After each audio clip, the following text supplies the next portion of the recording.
Okay 25 कर रहे हैं और धीरे धीरे फ्रीक्वेंसी हमारी क्लासेस की 10,000 एमसी कोर्स में भी बढ़ जाएगी धीरे धीरे जी। ओके तो बढ़ते हैं आगे, स्टार्ट करते हैं। तो बाकी ये सोशल मीडिया हैंडल्स के ऊपर आप मुझे इसके ऊपर कनेक्ट रहना मेरे साथ। स्टार्ट करते हैं जी पहले क्वेश्चन से। पहले क्वेश्चन से बात करते हैं, क्या इसका आंसर बनेगा, ठीक है। ओके सो इसमें से आपको पूछा गया है इनकरेक्टली मैच पूछा गया है, इनकरेक्टली पेयर पूछा गया है, क्या आंसर बनेगा। और कोशिश करनी है सभी बच्चों को आंसर देने की, यहाँ पे जितना आप आंसर देंगे कोशिश करेंगे उतना ज्यादा बेटर रहेगा आपकी तैयारी के लिए। 261 बीसी कलिंग वॉर हुई थी, ये बिल्कुल सही है आपकी, ठीक है। कलिंग वॉर आपकी 261 बीसी में हुई थी और ये 13th मेजर रॉकेट के अंदर लिखा गया है। और अशोक जीत के भी यहाँ पे हार गया था क्योंकि यहाँ पे बहुत ज्यादा चीजों का नुकसान हुआ था, लोगों का नुकसान, पैसे का नुकसान, चीजों का नुकसान बहुत ज्यादा देखने को मिला था यहाँ पे, ठीक है। और उसके बाद अगर मैं बात करता हूँ यहाँ पे अशोक इस लड़ाई के बाद जो है कन्वर्ट हो गया था बुद्धिज्म में, बुद्ध धर्म में कन्वर्ट हो गया था। तो बुद्ध धर्म में कन्वर्ट किसने करवाया था उनको? उपागुप्त ने। और अशोक ने फिर अपने बेटे और बेटी महेंद्र और संघमित्रा को श्रीलंका सिलोन भेजा था धर्म का प्रचार करने के लिए, बुद्ध धर्म का प्रचार करने के लिए। और थर्ड बुद्धिस्ट काउंसिल इसने करवाई थी अशोक ने। एंड पाटलिपुत्र में और कौन सी जो है वो लिखी गई थी, अभिधाम पिटक लिखी गई थी, मोगालीपुत्र वाज द चेयरपर्सन। ये सारे पॉइंट में पता है। उसके बाद है शक इरा 78 AD में था, ठीक है। और कृष्ण ने स्टार्ट किया था, कृष्ण को दूसरा सिकंदर भी कहते हैं। उसके बाद है 622 that is commencement of the Muslim era. Actually 622 इसीलिए क्योंकि जो प्रॉफेट मोहम्मद जी हैं, ठीक है ना, उनकी डेथ हुई थी यहाँ पे, ठीक है। और डेथ हुई थी यहाँ पे और मतलब इस ईयर में मदीना में, ओके तो ये याद रखना है। उसके बाद जी, और उसके बाद अगर बात करें तो यहाँ पे 1709 डेथ ऑफ औरंगजेब लिखा हुआ है, ये ऑप्शन आपका गलत है, आंसर इसमें क्या बनेगा डी। और औरंगजेब की डेथ कब हुई थी? 1707 में। और कहाँ पे? अहमदनगर, ठीक है। और औरंगजेब ने अपने आप को टाइटल लिया हुआ था आलमगीर का, ठीक है। आलमगीर का टाइटल था और जिंदा पीर का टाइटल था। सबसे ज्यादा हिंदू मनसदा सबसे ज्यादा इसके टाइम पे काम करते थे। Battle of Dharmat, battle of समूहगढ़ की जो लड़ाइयां लड़ी गई हैं वो आपके औरंगजेब के टाइम पे ही लड़ी गई थी, ये आपको पता है, ठीक है। और बैटल ऑफ समूहगढ़ और धर्मत और समूहगढ़ की जो लड़ाई हुई थी वो 1658 में देखने को मिली थी, 1658 में, और औरंगजेब जीता था। और औरंगजेब ने इस वॉर के बाद जो है टाइटल लिया था आलमगीर का, टाइटल लिया था आलमगीर का, ठीक है। That is the conqueror of the world. Next अगला क्वेश्चन बात करते हैं, grand old man of India किसे कहते हैं? तो बिल्कुल बेसिक सिंपल क्वेश्चन है। Grand old man of India किसे कहते हैं? दादाभाई नौरोजी जी को कहते हैं। आंसर नंबर 1 रिकॉल करो सारे फैक्ट, दादाभाई नौरोजी जी के सारे रिकॉल करते हैं। Number 1 grand old man of India, poverty and un-British rule in India, पुस्तक लिखी थी, ट्रेन ऑफ वेल्थ के बारे में बताया था। 1892 लिबरल पार्टी से आपके इलेक्ट हुए थे, फिंसबरी से, ब्रिटिश हाउस ऑफ कॉमन में जाने वाले पहले भारतीय थे। रस्त गफ्तार नाम का पेपर है, ठीक है। मैडम बीका जी कामा इनकी प्राइवेट सेक्रेटरी हैं, जिन्हें हम मदर ऑफ रेवोल्यूशनरी कहते हैं। और वो मैडम बीका जी कामा जो है स्टटगर्ट जर्मनी के अंदर 1907 में 1907 में इन्होंने स्टटगर्ट जर्मनी के अंदर जो क्या किया था, तिरंगा लहराया था। ये सारे पॉइंट्स आपको समझ में आ गए हैं। दादाभाई नौरोजी जो है 1906 कलकत्ता के सेशन में जहां पे उन्होंने स्वराज वर्ड पहली बार इस्तेमाल किया था। Otherwise Swaraj word was given by Dayanand Saraswati ji. देखो ये पॉइंट्स में मैं लिखता चला जाऊं उसका कोई लॉजिक नहीं है, ये पूरा बोर्ड में रेडी करके कोई लॉजिक नहीं है। रिकॉल करते हैं सारे पॉइंट्स ऐसे, ठीक है ना, क्योंकि अगर रिकॉल करोगे शायद बेटर रहेगा तुम्हारे लिए। समझ में आया, ठीक है। उसके बाद बात करते हैं डब्ल्यूसी बनर्जी कहां पे पढ़ा था हमने? The first chairperson of the INC 1885। Who is the father of INC? That is AOU. 72 लोग आए थे पहली मीटिंग में। और कहां पे हुआ था ये मीटिंग? कहां पे हुई थी? बॉम्बे में। कहां पे? Gokuldas Tejpal college. Deciding place was Bombay. Bombay में क्यों नहीं हुई थी? क्योंकि वहां पे कॉलरा फैला हुआ था, ठीक है। हां best that's it. Pheroze Shah Mehta जो है वो लिंक करते हैं, फिरोज शाह मेहता कहां पे लिंक करते हैं? आईएनसी के साथ लिंक करते हैं, मॉडरेट्स हैं। और इन्होंने जो है क्या कहते हैं, इन्होंने जो है इसको बनाने में हेल्प करी थी, आई मीन इसको बनाने में हेल्प करी थी, आईएनसी बनाने में हेल्प करी थी, ये याद रखना है। This is very very important point, clear. एक सेकंड रुकिए, बाकी आप बताओ, बाकी फैक्ट्स आप बता दो एक बार, एक मिनट। हां उसके बाद लिखा हुआ है सुरेंद्रनाथ बनर्जी इंडियन एसोसिएशन बनाई थी इन्होंने 1876 किसके साथ मिलके? एनीवन? 1876 में इंडियन एसोसिएशन बनाई थी किसके साथ मिलके? जल्दी बताओ, किसके साथ मिलके? आनंद मोहन बोस के साथ मिलके। यस आनंद मोहन बोस के साथ मिलके, बिल्कुल सही, ठीक है। तो आंसर इसमें क्या बनेगा जी? ए ऑप्शन बनेगा correct answer, grand old man of India. Next question is home rule league जी। अब देखो क्वेश्चन ये सिंपल क्वेश्चन है, ठीक है। ये क्वेश्चन बिल्कुल सिंपल है, ये सबने रट्टे मार रखे होंगे, होम रूल लीग से स्टार्ट करिए, वो तुम्हारे कमेंट सेक्शन से पता लग रहा है। तो दिमाग में तो ये लगाओ होम रूल लीग के ऑब्जेक्टिव क्या थे, बट के ऑब्जेक्टिव क्या थे? होम रूल लीग का मतलब क्या होता है, ठीक है। तो देखो पहली बात तो होम रूल मतलब अपना घर का राज करना है, मतलब सेल्फ पॉलिटिकल पार्टीज जो दब चुकी थी उनको रिवाइव। और क्या हो सकता है?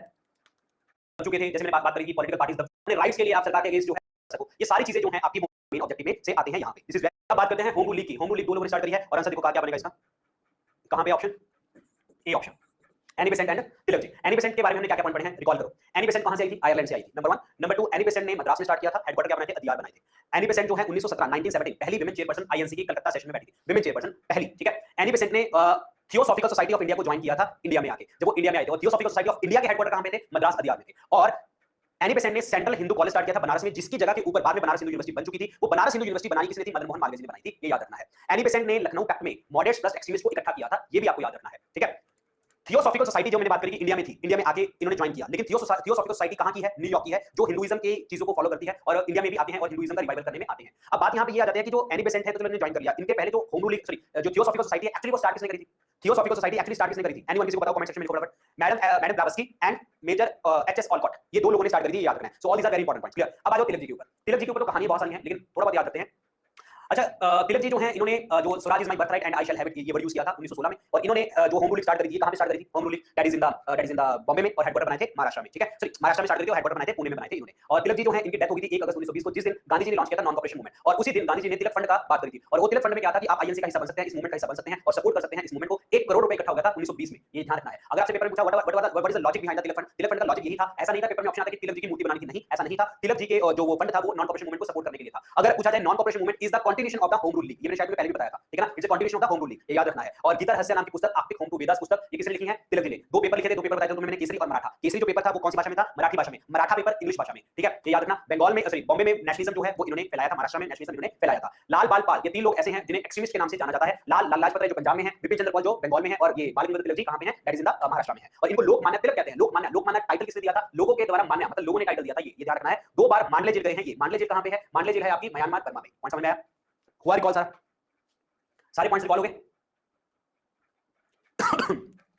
आई थिंक मुझे लगता है ना कि हमें थोड़ी सी अप्रोच चेंज करनी चाहिए अभी, ठीक है ना, क्योंकि आप लोगों ने ऑलरेडी बहुत कुछ पढ़ रखा है मेरे से, ठीक है, तो अभी थोड़ी सी अप्रोच ये चेंज करनी है कि अभी रहता है कि मैं बोर्ड पे लिखूं तो तुम्हें माइंड से याद करना है, ठीक है ना, समझ में आया?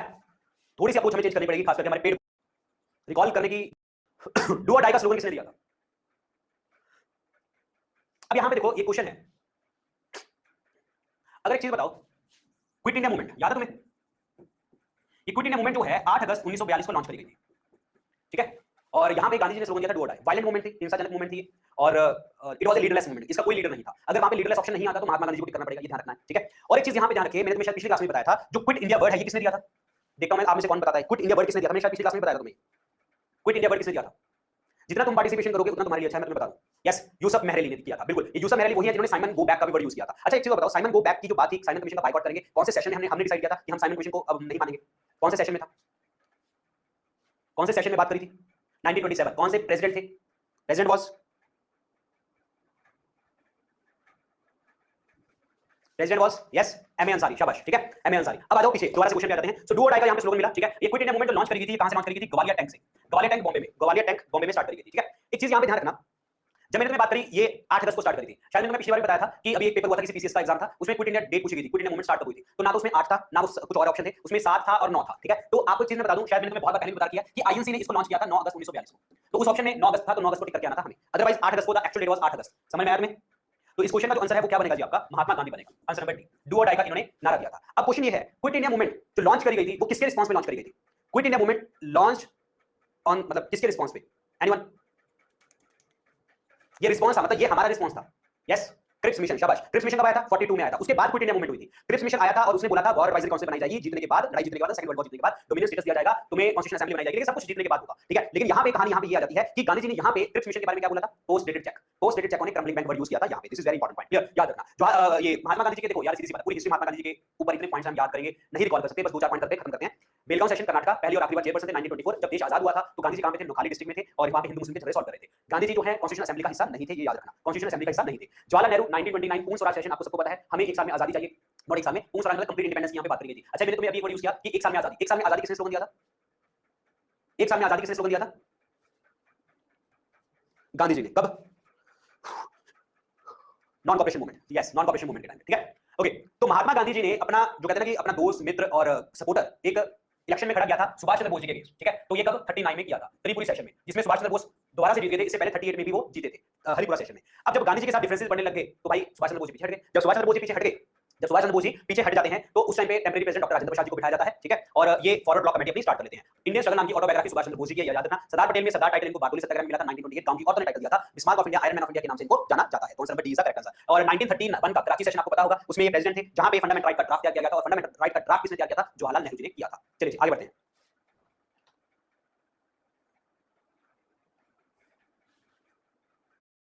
ये तो मैंने अभी बताया था तुम्हें, डॉक्टर राजेंद्र प्रसाद जी ने कौन सी पुस्तक लिखी है? इंडिया डिवाइडेड, शाबाश, इंडिया डिवाइडेड। अच्छा इंडिया विंस फ्रीडम किसने लिखी थी? India wins freedom Maulana Azad ji ने, ठीक है, मौलाना आजाद जी ने। और जवाहरलाल नेहरू जी के बारे में बात करते हैं, नेशनल हेराल्ड एक न्यूज़पेपर इनका है, world glimpses of the world history, discovery of India, a letter और लेटर टू द डॉटर, ये और इन्होंने लिखा हुआ है, ठीक है। पता भी सीतारमैया ने हिस्ट्री ऑफ आईएनसी के बारे में बताया था। जेबी कृपलानी वो पर्सन है जो आजाद हुआ था देश, तो आईएनसी के चेयरपर्सन कौन थे? जेबी कृपलानी थे। चलिए आगे बात करते हैं। Kaziranga national park tiger reserve भी है ये, ठीक है, और ये कहां पे है? असम में, और यहां पे वन हॉर्न राइनो बड़ा फेमस है, वन हॉर्न राइनो, ठीक है। और असम में औरांग नेशनल पार्क भी है, दिब्रू साइकोवा भी है, मानस भी है, ठीक है, ये आपके नेशनल पार्क है यहाँ पे, आंसर नंबर बी। और असम में एक माजुली आइलैंड बनता है जो हमारा रिवराइन आइलैंड है, किस रिवर पे है? किस रिवर पे है वो Majuli island? That is on the Brahmaputra. Brahmaputra के साथ कौन सी रिवर जो है वो आके ट्रिब्यूटरीज कौन सी हैं जो वो बनाती हैं? दैट इज माजुली आइलैंड बनाती हैं, लोहित, कामेंग, सुबनसिरी, दिहांग, दिबांग, और कौन सी लगी है? सारी हो गई हैं मेन, ठीक है। So all these are important points. चलिए 100 रुपए के नोट के ऊपर किसका साइन होता है? तो बिल्कुल सिंपल सा क्वेश्चन है, दैट इज आरबीआई गवर्नर का, आरबीआई गवर्नर, दैट्स इट। चलिए फेमा क्या होता है? What is FEMA? फीमा क्या है? फीमा एक्ट जो आया था वो 1999 में आया था, इससे पहले फेयर एक्ट था, फॉरेन एक्सचेंज रेगुलेटिंग एक्ट 1973। अब उसके बाद मैनेजमेंट एक्ट हो गया 1999 का, कौन समझ में आया? 1999 का। अब ये क्या है? Foreign exchange management act, answer number B, answer number B. समझ में आ गया? तो answer number B is the correct answer. यहाँ पे फॉरेन की चीजों को आपने मतलब प्रॉपर तरीके से जो बिजनेस वगैरह आते हैं वहां से जो है इन्वेस्टमेंट आती है उसको प्रॉपर तरीके से मैनेज करना है हमारे भारत देश में, answer number B. Next, light house project जो है हमारा कौन से शहर में इंट्रोड्यूस नहीं किया गया था? लाइट हाउस प्रोजेक्ट ये प्रधानमंत्री आवास योजना के अंतर्गत आता है, 8 स्टेट्स में किया गया था, अगरतला त्रिपुरा में, ठीक है, उत्तर प्रदेश में किया गया था, ठीक है, त्रिपुरा में, झारखंड में, तमिलनाडु में, गुजरात में, आंध्र प्रदेश में, मध्य प्रदेश में, लेकिन यहाँ पे पटना में नहीं किया गया, answer number D. Light house project जो है आपका पटना में नहीं किया गया, ठीक है। मेरे दिमाग में क्वेश्चन आ रहा है लाइट हाउस को लेके, लाइट हाउस ऑफ, एक क्वेश्चन लिखो, एक क्वेश्चन लिखो, दिमाग में एक क्वेश्चन आ गया लाइट हाउस को लेके। अब मुझे आप गूगल करके लिखना है क्वेश्चन, ठीक है, लेकिन गूगल करना ऐसा नहीं बताता मैं तुम्हें अभी भी सकता हूं, लेकिन गूगल करना, बहुत बच्चों को पता भी होगा ये। Lighthouse of Mediterranean sea किसे कहते हैं? Lighthouse of Mediterranean sea, yes, मैं तुम्हें मेडिटेरेनियन सी के बारे में थोड़ा सा मैं बता देता हूं, मैंने कहा था ना कि बहुत बच्चों को पता होगा, ऑलरेडी सारे आंसर देने भी लगे हैं, पर मैं बताऊंगा नहीं, जिसको नहीं पता इसको गूगल करना, इसको क्वेश्चन मार्क बना के बैठ जाओ, ठीक है। सो मेडिटेरेनियन सी के बारे में बात करते हैं। मेडिटेरेनियन सी यहाँ पे जो सिट्रस फ्रूट्स होते हैं ना उनकी वो होती है, आई मीन कल्टीवेशन, वाइन्स वगैरह, शराब, ठीक है, वाइन वगैरह बहुत होती है यहाँ पे, ये याद रखना। और यहाँ पे जो है ड्राई विंटर होते हैं, ठीक है, और ड्राई समर होता है और कूल विंटर होते हैं, ये मतलब कैरेक्टरिस्टिक फीचर है इनका, ठीक है। तो ये क्वेश्चन आपका है, ये आप क्वेश्चन बताइए। अच्छा, मेडिटेरेनियन सी से हमारे देश में कौन सी हवाएं आती हैं? वेस्टर्न डिस्टर्बेंसेस, जो सर्दी में बारिश करती है, नॉर्थ वेस्ट इंडिया में बारिश करती है, जो रबी क्रॉप्स के लिए अच्छी होती है, ठीक है, रबी क्रॉप्स के लिए। एक और पॉइंट दिमाग में आ रहा है, हाँ, रेड सी और मेडिटेरेनियन सी कैसे जुड़े हुए हैं? रेड सी और मेडिटेरेनियन सी कैसे जुड़े हुए हैं?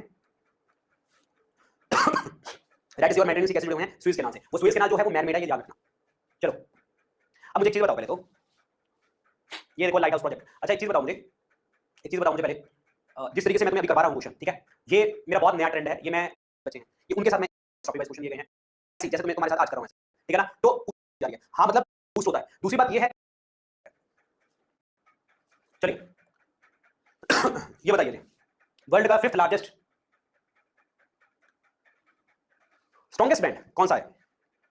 पहला कौन सा है वैसे पता तुम्हें? एप्पल, दूसरा अमेजॉन, तीसरा गूगल, चौथा टाटा और पांचवा रिलायंस।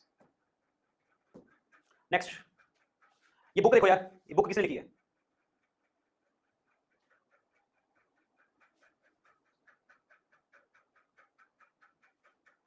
ये बुक जो है the evolution of the provincial finance in British India, study in the provincial decentralisation of imperial finance, this is was written by the doctor Bhimrao Ambedkar. Last class में मैंने डॉक्टर भीमराव अम्बेडकर जी के पूरे पॉइंट्स में पूरे डिटेल में बताए थे, अगर तुम्हें याद होगा, ठीक है, पूरे डिटेल में बताए थे भाई, उनकी बुक्स, पेपर, ये वो फलाना ढिमकाना, उनकी पार्टीज कौन सी थी, क्या था क्या नहीं था, वो सब बताया था। मेरा यहाँ पे इंटरेस्ट कहाँ पे है? इन 3 लोगों के ऊपर ज्यादा मेरा इंटरेस्ट आ रहा है। क्यों? क्योंकि चलो दादा भाई नौरोजी तो मैंने आज आपको बता दिया, ठीक है, मेरा इंटरेस्ट इसमें, क्योंकि ये पॉइंट्स हम कभी डिस्कस नहीं करते। जैसे ये क्या है, जवाहरलाल नेहरू जी का एक पेपर था, अभी मैं तुम्हें बताया भी था, कौन सा पेपर था? नेशनल हेराल्ड, ये सबको याद होगा। अब क्वेश्चन यहाँ पे ये है, नेशनल हेराल्ड जो पेपर था आपका, अगर नहीं याद तो कोई बात नहीं, नेशनल हेराल्ड ये किसका पेपर है? ये जवाहरलाल नेहरू जी का पेपर है। नेशनल हेराल्ड पेपर कब लॉन्च किया गया था? ये बताओ, और कहां से लॉन्च किया गया था? एनीवन, किसी को दिमाग में हो? नेशनल हेराल्ड पेपर लॉन्च कब किया गया था और कहां से किया गया था? देखो बेसिक चीजें तो तुम्हें क्लियर है यार, ये क्या है, जवाहरलाल नेहरू जी क्या है, कौन है, क्या है, ये सब पता है तुम्हें।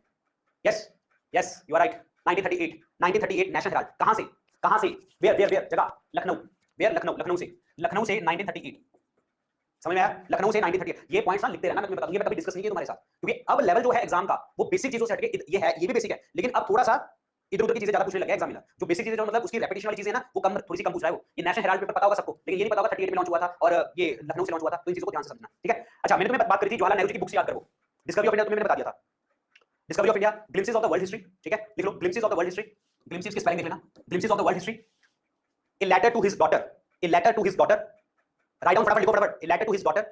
और डिस्कवरी ऑफ इंडिया, दूसरी थी, एक और है एन ऑटोबायोग्राफी, एन ऑटोबायोग्राफी, ये पुस्तकें हैं जवाहरलाल नेहरू जी की, ठीक है। हाँ, a bunch of old letters is also written by the Jawaharlal Nehru, a bunch of old letters. समझ में आ गई? करें आगे थोड़ा सा, एम एन रॉय पढ़ें थोड़ा सा, M N Roy, M N Roy देखें, एम एन रॉय कौन है? जिन्होंने कॉन्स्टिट्यूशन का आइडिया दिया था, संविधान जब प्लानिंग कमीशन बन रहा था तो 1945 में people plan M N Roy ji ने दिया था, समझ में आया? एम एन रॉय वही है जिन्होंने कम्युनिस्ट पार्टी बनाई थी ताशकंद में, याद है? ताशकंद, वो याद है नहीं याद कुछ?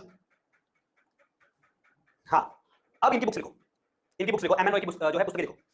साइंटिफिक सोशलिज्म, ये क्वेश्चन आया भी हुआ है, साइंटिफिक सोशलिज्म, मेरे दिमाग में 3-4 क्वेश्चन चल पड़े, 3-4 क्वेश्चन चल पड़े मेरे सोशलिज्म वर्ड सुनते ही। पहले मुझे क्वेश्चन लिखने देना, ठीक है, फिर देखते क्या है।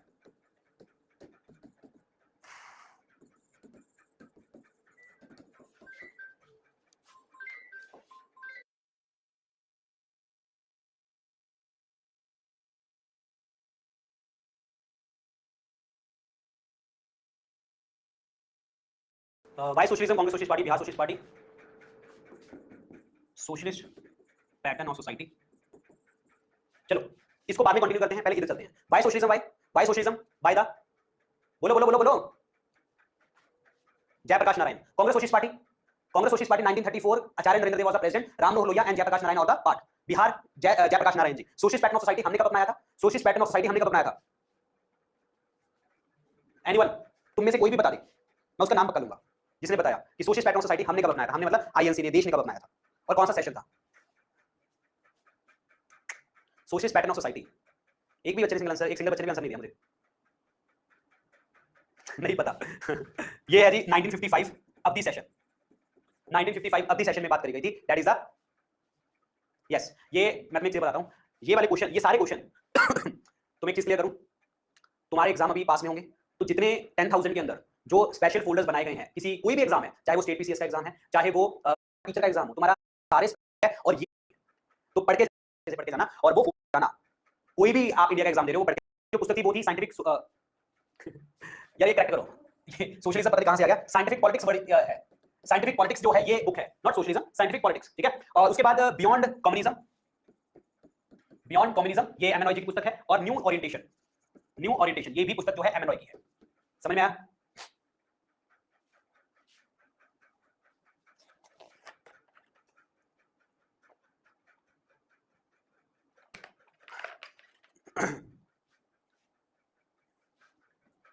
चलिए,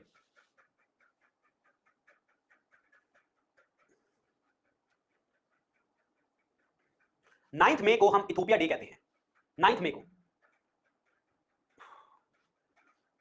क्यों? इथोपिया क्या है वैसे? तो पहले तुम्हें बता दूं मैं, इथोपिया को पहले एब्सिनियन कहते थे। बताओ जी, झट से आंसर दिया करो क्वेश्चन देख के, यहां फटाफट पढ़ना है, सर को सुनना नहीं है, पहले आंसर देना है हमने, फिर बाद में जो सर बताएंगे वो सुनना है हमने।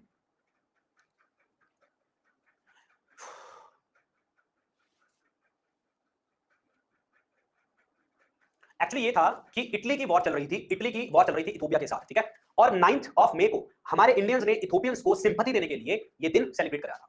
तो ये दिन सेलिब्रेट क्यों किया जाता है? क्योंकि because Ethiopia was attacked by the Italy in early 1936 and their resistance was considered freedom struggle, मतलब उस दिन को उनका फ्रीडम स्ट्रगल माना जाता है, जिसके कारण ये दिन सेलिब्रेट किया जाता है। Answer number C. और हम लोगों ने इथोपियंस के लिए सिंपैथी शो करी थी। कौन समझ में आया?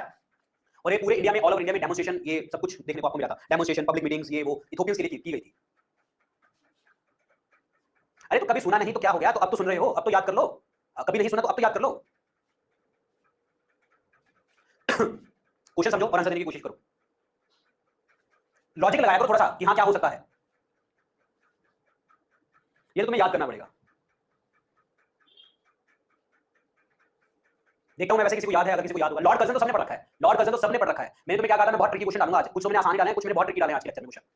लॉर्ड कर्जन का इंटरनेशनल अफेयर्स में क्या नाम है, किस चीज के लिए? क्योंकि इसका जो इंटरेस्ट था वो इंटरेस्ट था पर्शियन गल्फ की तरफ, इसका जो इंटरेस्ट था वो था पर्शियन गल्फ की तरफ, उसको कंट्रोल करना है, ठीक है। तो आंसर इसमें क्या बनेगा? B option, B option is the correct answer, B option. अच्छा एक चीज और, एक चीज और,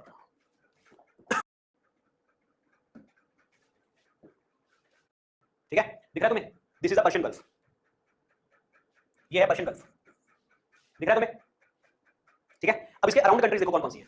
Kuwait, Saudi Arabia, Bahrain, Qatar, कितनी होगी? 1 2 3 4, कतर, यूएई 5, ईरान 6, इराक 7, और एक कौन सी रह गई? एक रह गई हमारी, एंड दैट इज ओमान, 8। तो 8 कंट्रीज आती हैं आपकी किसमें? That is the Persian gulf में, ठीक है। ये याद रखना, क्वेश्चन आ जाता है। अगर मैं इन 8 कंट्री से मैं 2 निकाल दूं, ये ईरान और इराक निकाल दूं, अगर ये ईरान और इराक में निकाल दूं, ये 6 कंट्रीज किसका पार्ट बन जाती हैं? जीसीसी का, गल्फ कॉर्पोरेशन काउंसिल का। समझ में आया? समझ में आया? एक बच्चा लिख रहा है कि सर आप तो लाइव में बड़ी खतरनाक सी चीजें करवाते हो, ठीक है। यस, लाइव में मैं एक अलग जोन में होता हूं, लाइव बैच में मैं एक अलग जोन में होता हूं, क्योंकि यूट्यूब पे सारे होते हैं, ठीक है ना, तो वो काम करने भी नहीं देते, और अगर थोड़ा सा हाई लेवल पे मैं बता दूं तो कहते रुक जाओ। यहां पे तुम्हें तो भाई मार मार के पढ़ाना है। समझ में आया? तो जीसीसी और पर्शियन गल्फ डिफरेंसेस समझ में आ गए? अरे बोल दो यार, हाँ ना, कुछ तो बोलो।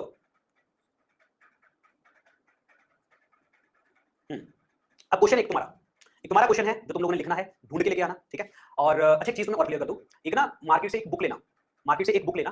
मैं अपने जितने भी मेरे लाइव पेड बैचेस जो है, द बुक महंगी नहीं लेनी, सस्ती भी लेनी, सबसे सस्ती बुक है वो 30 या 35 रुपए की बुक आती है, ठीक है। अरिहंत की एक बुक आती है, वो 30 से 35 वाली ही लेनी है, उसकी 100 वाली भी आती है, 100 तुम्हें लेनी है वो अरिहंत की, वो छोटी सी बुक लेनी है, पतली सी बुक है, 100 पेजेस के आसपास बुक है वो, ठीक है। तुम्हें पॉलिटी, हिस्ट्री, ज्योग्राफी, ये वो सब चीजें जो है ना, लेकिन वो बुक उस जिसने कुछ पढ़ रखा है, और वो मर्जी ले लो, 22 वाली भी ले लो, 21 वाली मिलती है वो ले लो, बस ले लो। मैं तुम्हें तुम्हें मिल रही है 20 21 22 23 24 कोई भी मिल के ले लो, ठीक है, उसका मैटर नहीं है, नई पुरानी का मैटर ही नहीं है उसमें। तो मैं क्या कह रहा हूँ 30 35 रुपए वाली बुक ले लेना और उसमें क्या करना है, तुम सुनना ध्यान से, जब भी तुम्हारा एग्जाम आएगा पास में, तो तुम लोगों ने अपने वो पॉइंट्स तो याद कर ही करने जो तुम पढ़ रहे हो, रिवाइज तो करना ही करना है, ठीक है ना। वो अरिहंत की बुक ना पेपर के टाइम पे तो ऐसा लगा लो कि दिन में वो कम से कम 2 3 बार रिवीजन कर लिया करोगे उस बुक की। लेकिन क्या है कि जैसे अभी तुम चलो देख लेते हैं यार क्या है इस बुक में, पढ़ना वही है पॉलिटी हिस्ट्री ज्योग्राफी ना, ये 4 5 चीजें जो मैंने तुम्हें बोली, तुम्हें अपना गोल बनाते हो। हु सेट महामंडल विद इलाहाबाद इन 1910 1910 में, ये याद कर लो, ये क्वेश्चन याद कर लो, ठीक है। Bharat Stri Mahamandal the circle of Indian women, और ये स्टार्ट किया था 1910 में 1910 में सरला देवी चौधरानी 1910 में 1910 में स्टार्ट किया गया था, ठीक है। अब देखो कुछ फैक्ट्स का कोई सर पैर नहीं होता, वो याद करने पड़ते हैं। सर पैर मतलब हम कहीं पढ़ते नहीं, सर पैर तो होता है लेकिन हम नहीं पढ़ते। तो जैसे ये है महामंडल इलाहाबाद में किसने स्टार्ट किया 1910 में, तो सरला देवी चौधरानी, तो ये याद रखना। और इसका नाम क्या था, भारत स्त्री महामंडल, ठीक है, जो विमेन के लिए काम करता है, विमेन के लिए। ये तुम बताओ, बड़े नॉन कॉपरेशन करते फिरते रहते हो ना, हमें पता है नॉन कॉपरेशन क्या है क्या नहीं है, बताओ फिर इसका आंसर। क्वेश्चन देखो और आंसर बताओ।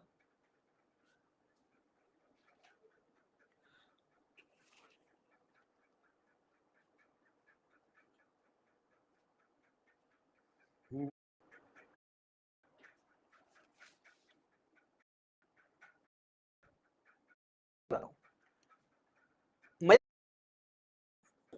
तुम्हें एक चीज मैं बताता हूँ, ठीक है, एक चीज मैं बताता हूँ, मजेदार चीज बताता हूँ। मजेदार चीज ये है हमारे इंडिया की खासियत, ठीक है। जैसे लेट्स सपोज तुम अपने घर के आसपास देख लो, ठीक है ना, तो क्यों इंटरफेयर करता, अरे एक आधी लगने तो दो, दो चार लगने तो चाची, फिर हम छुड़वाने जाएंगे, अरे ऐसे देखते रहते हैं, ठीक है ना। वो हैं जो है, ठीक है, चाय के ठेले पे खड़े हैं, वो कभी भी उठ के नहीं बाहर आएगा, मैं अपना कोई मतलब अच्छा है, तो वो कौन रुकता है, वो रुकता कौन है, मोदी जी को गाली निकाल रहे हैं, उन्होंने वो कर दिया, ठीक है, वो इसको पंप फेंकेगा, लगता है कि दशहरा है, ठीक है ना, कि मैं तो मिसाइल ये करते हैं, और वो कौन है। तो मैं तुम्हें एक चीज बताता हूँ, मेरे को एक चीज से बहुत हंसी आती है, बहुत बार कर रहा हूँ, हमारे हर कोई एक बच्चा ऐसा आता है, ये क्या मतलब हुआ, ये लाइक है, एक दूसरे की बात कर रहे हैं, टाइम वेस्ट हो रहा है किसी को दिया, आओ आगे चलो जी। यार ये बड़ा मजेदार क्वेश्चन है।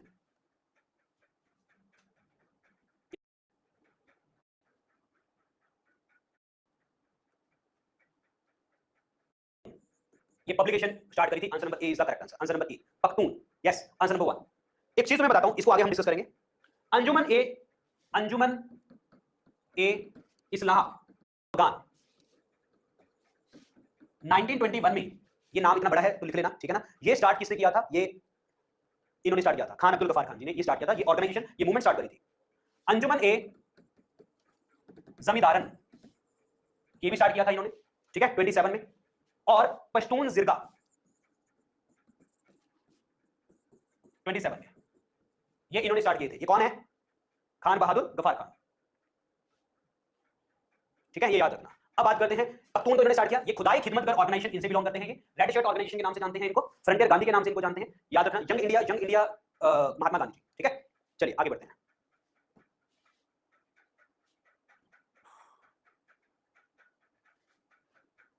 बताइए फटाफट। आर्या महिला समाज जो 1880s में स्टार्ट किया गया था, 1880 में स्टार्ट किया गया था, ये एजुकेशन के बारे में बात करता है, विमेन एजुकेशन के बारे में बात करता है, ठीक है। और इसका जो मेन उद्देश्य है वो यही है, विमेन एजुकेशन को प्रमोट करना, चाइल्ड मैरिज को जो है मतलब सपोर्ट ना करना। तो ये कौन है, कौन सी ऑर्गेनाइजेशन, मतलब कौन है, Pandita Ramabai, answer number C, Pandita Ramabai, answer number C is the correct answer, answer number C. समझ आया। हिंदू लेडीज सोशल क्लब वो इन्होंने स्टार्ट किया था, इन्होंने रामाबाई रानाडे जी ने स्टार्ट किया था, याद रखना। और ये पहली लेडी हैं जिन्होंने पहली बार विमेन राइट्स के लिए बात करी थी 19th सेंचुरी में, विमेन्स राइट के लिए बात करी थी 19th सेंचुरी में। लेकिन ये क्वेश्चन क्या था, महिला समाज के ऊपर, तो इसका आंसर क्या बनेगा, सी ऑप्शन बनेगा correct answer, answer number C. ये गड़बड़ मत करना, ठीक है, याद रखना। और दूसरी बात, जो रामाबाई रानाडे हैं, इन्होंने सेवा सदन सोसाइटी, सेवा सदन सोसाइटी कहां पे स्टार्ट करी थी, पुणे में। यार ये ऊट पटांग क्वेश्चन याद कर लेना, मैं ऊट पटांग जानबूझ के करवा रहा हूं, बेसिक तुम्हें क्लियर है, बेसिक तुम्हें मैं सब पढ़ा चुका हूं कोर्स में, ठीक है। ये ऊट पटांग क्वेश्चन करवाने का लॉजिक ही तुम्हारे इस लाइव बैच का, लाइव क्लासेस का लॉजिक ये है कि ये तुम्हें ऊट पटांग क्वेश्चन करवाए जाए ज्यादा से ज्यादा, जो फंस जाते हैं एग्जाम में, क्योंकि मुझे पता है सिंपल वाले तुम निकाल लोगे इजीली।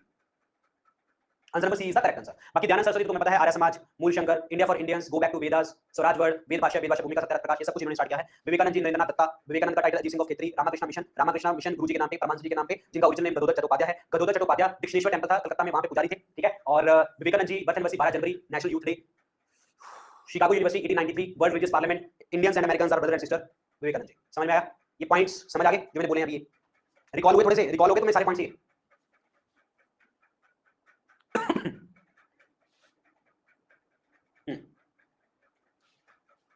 चलिए अब एक क्वेश्चन देखो, पहले पर्सन जो जेल गए थे एज ए जर्नलिस्ट, देखो मैं बताता हूं, ये दोनों जो हैं ये दोनों गए हैं जेल। सुरेंद्रनाथ बनर्जी भी गए हैं, लोकमान्य तिलक भी गए हैं, लेकिन पहले दोनों में से पहले कौन गए हैं? सेम ईयर है, लेकिन Surendranath Banerjee was the first person. Surendranath Banerjee was the first person and the second was the Tilak ji. लेकिन पेपर में क्या होता है, कई बार क्या होता है, ये सुरेंद्रनाथ बनर्जी ऑप्शन में नहीं आता, तो हमें टिक करना पड़ता है फिर लोकमान्य तिलक। पॉइंट समझ में आया? पहले ये गए हैं, फिर ये गए हैं, ध्यान रखना। Surendranath Banerjee was the first person, ठीक है। और एक चीज बताओ, अब मुझे एक चीज बताओ, इनका पेपर बताओ जहां पे इन्होंने लिखा भी था।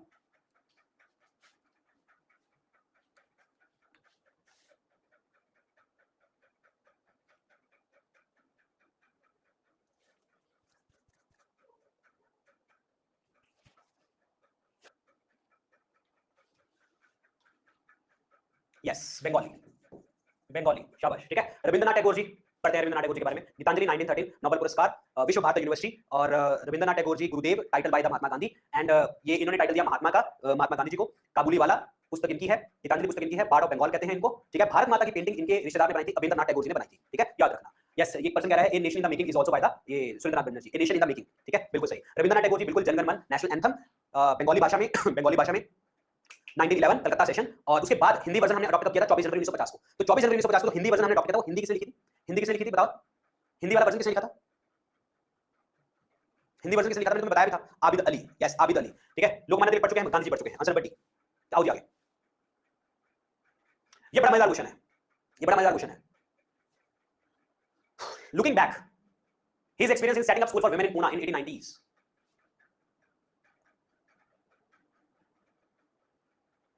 ये लुकिंग बैक जो है 1936 में लिखी गई थी, इंग्लिश में, इंग्लिश में। और आत्मा वरुता, आत्मा वरुता ये भी लिखी गई थी 1928 में, ये भी ऑटोबायोग्राफी है मराठी भाषा में, और इनका नाम है डी.के. कार्वे, डी.के. कार्वे, जिन्होंने विमेंस के लिए ये काम किया था, ठीक है। और इनको महर्षि कार्वे के नाम से भी जानते हैं, विमेन वेलफेयर के लिए जाने जाते हैं, ठीक है। और पूना के अंदर इन्होंने स्कूल वगैरह सेटअप किए थे, क्लियर जी।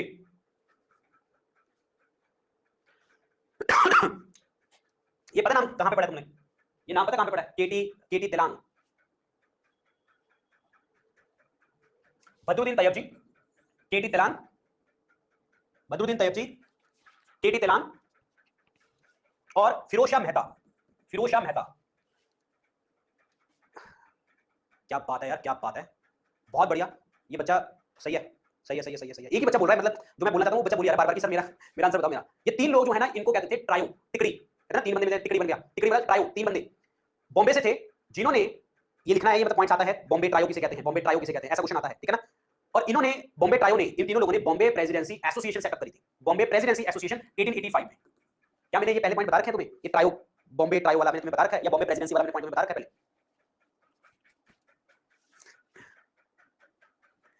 ये मैंने उसमें बताया होगा पक्का, तो मैं बार-बार कह रहा हूं, वो जो स्पेशल फोल्डर्स हैं वो पढ़ के जाना, वो अच्छे से पढ़ के जाना, अच्छे से पढ़ के जाना, ठीक है। उनमें ऐसी-ऐसी चीजें करवाई हुई हैं तुम्हें।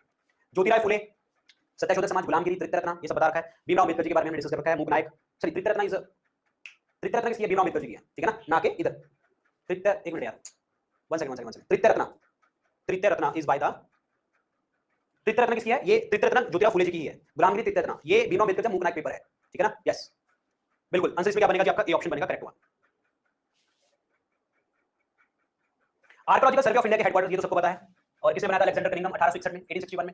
ये एम्पिलर कौन है? एम्पिलर वो है जिन्होंने कहा था कि जो इंडस वैली सिविलाइजेशन है वो खत्म इसीलिए हुई थी क्योंकि आर्यंस भारत में आए थे, आर्यंस भारत में आए थे, ठीक है। और ये जो जॉन मार्शल है, इन्होंने एक आर्कियोलॉजिकल म्यूजियम बनाया था 1919 में, 1919 में। ये उसी स्थान पे है जहां पे अब म्यूजियम है आपका सांची में। सांची का जो म्यूजियम है वो वही जगह पे है जहां पे जॉन मार्शल ने म्यूजियम बनाया था 1919 में। ये याद रखना है आपको, इंपॉर्टेंट पॉइंट है ये, ठीक है जी। ये जो फ्रांसिस बुकनन है, ये एक फिजिस्ट है, डॉक्टर है, ये लॉर्ड वेलेस्ले के टाइम पे आए थे ये, ठीक है। और इन्होंने एक जू बनाया था, और central central Alipur, central Alipur जू बनाया था इन्होंने, ठीक है। सेंट्रल अलीपुर जू ये कहां पे है, पता है किसी को? सेंट्रल अलीपुर जू कहां पे है?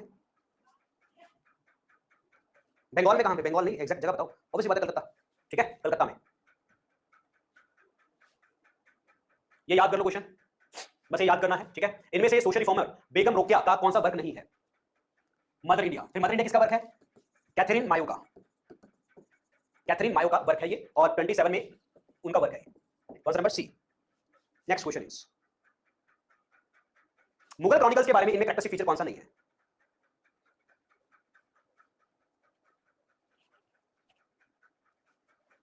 मुगल क्रॉनिकल्स के बारे में इनमें से कथन जो है आपका कौन सा सही नहीं है?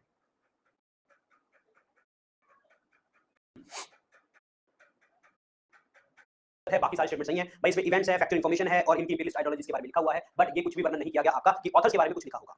अगला क्वेश्चन ये है कि हमारा ओवरसीज सिटीजन ऑफ इंडिया के रिगार्डिंग कौन सा स्टेटमेंट करेक्ट नहीं है। ओवरसीज सिटीजन जो होते हैं अनदर सिटीजन होते हैं कंट्री के, और multiple entry long term visa होते हैं, इनके पास ये सही है। हां, ये at par with the NRIs होते हैं ना, एनआरआईज के एट पार नहीं होते। ये इनको जो ओवरसीज सिटीजन ऑफ इंडिया होते हैं इनके पास इक्वालिटी वाला right to equality of opportunity in public employment नहीं होता, बिल्कुल नहीं होता, क्योंकि हमारे इंडियन सिटीजन जो एनआरआईज वगैरह भी होते हैं उनके पास 15, 16, 19, 29 और 30 ये पर्टिकुलरली जो आर्टिकल्स होते हैं ये इंडियन सिटीजन के पास होते हैं। तो पब्लिक एम्प्लॉयमेंट वाला जो 16 नंबर आर्टिकल है वो इनके पास नहीं होता, ठीक है। तो आंसर इसमें क्या बनेगा? सी ऑप्शन बनेगा correct answer, answer number C. चलिए अगला आंसर बताइए। ये फोर्स लेबर के बारे में है। देखो 16 वाला तो मैंने बता ही दिया, अनएम्प्लॉयमेंट वाला, अनटचेबिलिटी, फ्रीडम और आंसर इसमें क्या बनेगा? डी ऑप्शन, दैट इज बैगरी नहीं करवा सकते, फोर्सफुल लेबर नहीं करवा सकते, answer number D is the correct one, answer number D. और 24 वाला ये होता है कि चाइल्ड लेबर नहीं करवा सकते।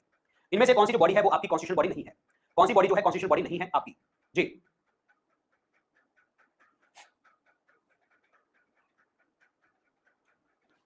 देखिए जी, इनमें से इलेक्शन कमीशन के बारे में बात करते हैं 324 number, finance commission is 280 number, ठीक है, संविधान में लिखा गया है। ऑफिशियल लैंग्वेज वाला 344 नंबर, तो ये वाला जो आपका नेशनल कमीशन फॉर वुमेन है this is not the right one, ठीक है। अब ध्यान से समझना मेरी कुछ बातों को। यहाँ पे इलेक्शन कमीशन जो है इसके प्रेसिडेंट इनके जो चेयरपर्सन है राष्ट्रपति अपॉइंट करते हैं, फाइनेंस कमिश्नर जो होते हैं उसके भी चेयरपर्सन को राष्ट्रपति अपॉइंट करते हैं, ऑफिशियल लैंग्वेज वाले के भी राष्ट्रपति अपॉइंट करते हैं, ये पॉइंट सही है। लेकिन अब क्वेश्चन ये है कि जो नेशनल कमीशन फॉर वुमेन है इनका जो चेयरपर्सन होता है उसको कौन अपॉइंट करता है, उसको कौन नॉमिनेट करता है? ये क्वेश्चन बहुत बार आता है और गड़बड़ हो जाती है पेपर में। नेशनल कमीशन फॉर वुमेन का जो आपका वो है चेयरपर्सन है वो कौन नॉमिनेट करता है? वो हमेशा सेंट्रल गवर्नमेंट नॉमिनेट करती है, ये याद रखना। यही अकेला एक ऐसी ऑर्गेनाइजेशन है यानी कि कमीशन है जो सेंट्रल गवर्नमेंट के अंतर्गत आता है, बाकी सारे लोग जो होते हैं राष्ट्रपति द्वारा के अंदर ही आते हैं, राष्ट्रपति अपॉइंट करते हैं, राष्ट्रपति अपॉइंट करते हैं, यही बात करते हैं। तो आंसर इसमें क्या बनेगा जी? डी ऑप्शन बनेगा करेक्ट आंसर, ध्यान रखना, इंपॉर्टेंट क्वेश्चन है ये वाला।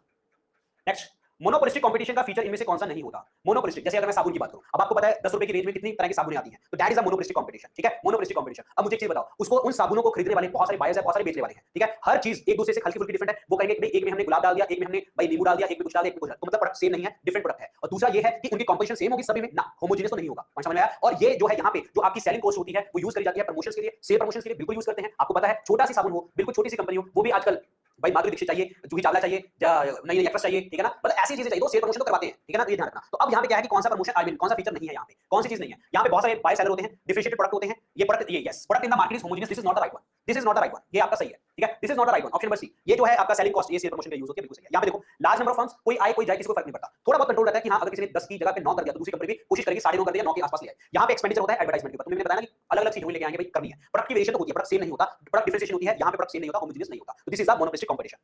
चलिए आगे बात करते हैं, जो को इन्फ्लेशन होती है, को इन्फ्लेशन डिफरेंट कैसे होती है हेडलाइन इन्फ्लेशन से? को इन्फ्लेशन जो होती है वो हेडलाइन इन्फ्लेशन से कैसे डिफर करती है? देखिए को इन्फ्लेशन का मतलब क्या होता है? कितने एक्सटेंट के ऊपर आपकी इन्फ्लेशन चल रही है, कितना लेवल है इन्फ्लेशन का, एक्सटेंट बताता है को इन्फ्लेशन। हेडलाइन इन्फ्लेशन बताता है कि इकोनॉमी में कितनी इन्फ्लेशन चल रही है, और इसका मतलब यह है जो न्यूज़पेपर में आती है, न्यूज़पेपर में आती है वो आपकी हेडलाइन इन्फ्लेशन देखने को मिलती है, लेकिन को इन्फ्लेशन जो एक्सटेंट है, किस लेवल तक इन्फ्लेशन है वो हमें यहाँ पे पता चलती है। तो अब क्वेश्चन यहाँ पे ये आता है कि ये डिफरेंट कैसे करते हैं, क्योंकि को इन्फ्लेशन इसलिए डिफरेंट होता है क्योंकि को इन्फ्लेशन इग्नोर करता है the volatile nature in the price index, उसके ऊपर बात नहीं करता। यस वोलेटाइल नेचर, भाई जो भी प्राइसेस जो तुम्हारे ऊपर नीचे हो रहे हैं उसके बारे में बात नहीं करता, फिक्स होते हैं, fixed. Next, choice of techniques, ये पुस्तक किसकी लिखी गई है याद करनी है, एके से। बीके आरबी राव कौन है? ये वो है जिन्होंने साइंटिफिक बेसिस के ऊपर, साइंटिफिक बेसिस के ऊपर जो है प्लानिंग कमीशन के बारे में बात करी थी, आपका वो नेशनल इनकम के बारे में बात करी थी, हाँ नेशनल इनकम के बारे में बात करी थी, ठीक है ना। और के एन राज मेरे दिमाग से निकल गया, एक के एन राज जो होते हैं वो फर्स्ट 5 ईयर प्लान के साथ संबंधित हैं।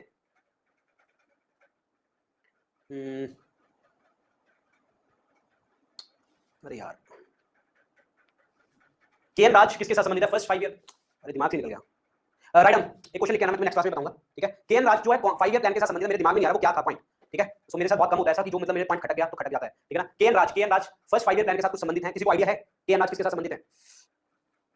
लिख लेना यार क्वेश्चन, के एन राज का ढूंढ लेना, ये इंपॉर्टेंट क्वेश्चन है के एन राज वाला, ठीक है। 5 ईयर प्लान के साथ कुछ है वर्ड, शायद फर्स्ट के साथ है लेकिन लाइन नहीं मुझे पता कि वो क्या है, ठीक है ना, वो लाइन नहीं मुझे पता कि क्या है, मतलब फर्स्ट 5 ईयर प्लान के साथ क्या है जो भी है, ठीक है ना। तो ढूंढ लेना फर्स्ट 5 ईयर प्लान के साथ संबंधित, इतना मुझे क्लियर है, लेकिन वो लाइन मेरे दिमाग में नहीं आ रही, वो लाइन क्या है, ठीक है। तो लेकिन याद कर लेना K N Raj is important one. चलिए आगे बात करते हैं। 11 से 18 साल की जो लड़कियां होती हैं और उनको सेल्फ रिलायंट बनवाना है, सेल्फ रिलायंट का मतलब ये होता है कि आत्मनिर्भर बनाना है जी।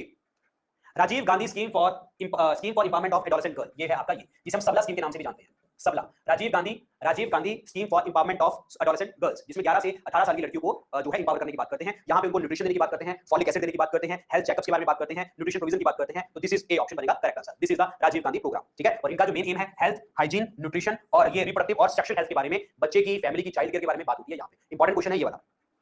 पैसा एक्ट जो क्वेश्चन है ये क्या है? PESA act permit self governance of natural resources by, this is by the Gram Sabha. Natural resources को यूज करें, ग्राम सभा यूज कर सकती है। और पैसा एक्ट का ईयर याद कर लेना 1996 का है, ठीक है। और पंचायत को एक्सटेंशन मिली थी कानून बनाने के शेड्यूल एरिया में। पंचायत आपको पता है 11 शेड्यूल में आता है, पार्ट 9 में आता है, 73rd अमेंडमेंट है, और 1992 की इंप्लीमेंट हुई थी 99 में, और 93 में इंप्लीमेंट हुई थी। पंचायत पहली नागौर डिस्ट्रिक्ट हरियाणा, नागौर डिस्ट्रिक्ट राजस्थान में, और उसके बाद पूरी complete state was the Andhra Pradesh, clear. और हमारी पंचायत कहां पे नहीं है? नागालैंड, मेघालय, मिजोरम में, ठीक है। नागालैंड, मेघालय, मिजोरम में पंचायत नहीं है, ये ध्यान रखना। आंसर नंबर 1 ग्राम सभा।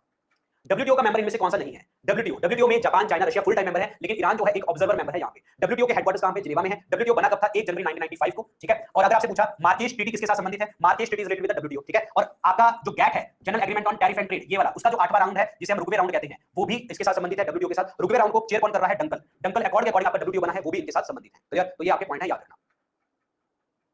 समझ में आया? आंसर नंबर सी।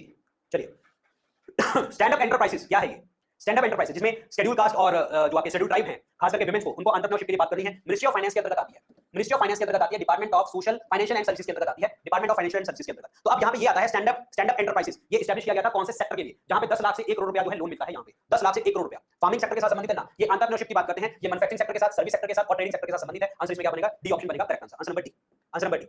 स्टार्टअप हब की बात करते हैं। स्टार्टअप हब ये 3 ऑर्गेनाइजेशन ने स्टार्ट किया था। अगर मैं बात करता हूं एनआईटीज की, बिल्कुल national institute of technology, national institute of technology startup hub जो बात करते हैं, इन्होंने स्टार्ट किया था। और IITs, Indian institute of information technology, Indian institute of information technology, इन्होंने स्टार्ट किया है। और आपका IISER, that is Indian institute of science education and research, Indian education of science education research, इन्होंने किया है। इसमें सेंट्रल यूनिवर्सिटी का कोई भी लेना देना नहीं है। तो इसका बनेगा 1 2 3। कहां पे 1 2 3? ये बनेगा 1 2 3। Answer number A.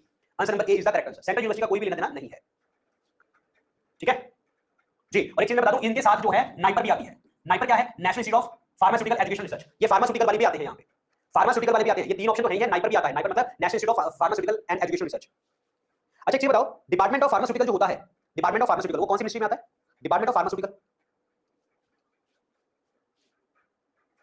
Department of pharmaceutical किसमें आता है? एनीवन किसी को बताओ? केमिकल और फर्टिलाइजर की मिनिस्ट्री में आता है, ये ध्यान रखना, ठीक है। हेल्थ मिनिस्ट्री मत टिक करके आना पेपर में, गलत हो जाएगा। केमिकल और फर्टिलाइजर की मिनिस्ट्री में आता है, ध्यान रखना। ये अभी हमने डिस्कस किया था क्वेश्चन।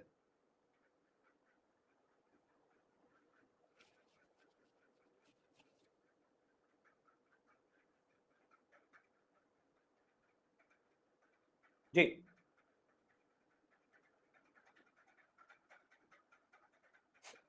बताओ इसका आंसर क्या बनेगा?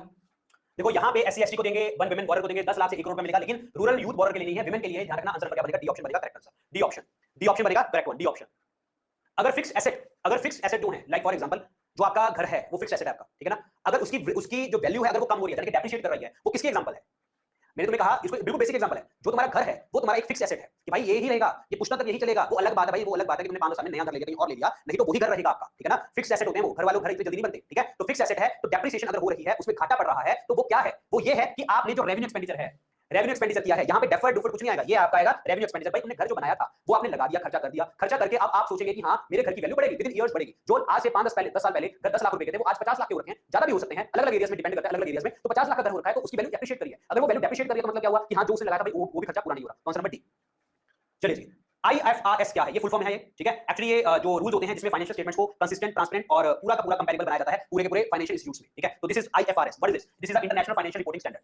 ताकि प्रॉपर तरीके से आप उसको ट्रांसपेरेंट रखें, प्रॉपर तरीके से जो है उसको कंसिस्टेंट रखें, कंपैरेबल रखें दूसरे जो है फाइनेंशियल चीजों के साथ, ठीक है। तो answer number 1 is the correct answer. Answer number 1 international financial reporting standards. So that's it, this is all about the class, ठीक है। This is all about the questions. Next class जल्दी ही हम करेंगे, ठीक है, जल्दी ही मिलेंगे और फिर देखते हैं आगे क्वेश्चंस क्या पढ़ेंगे।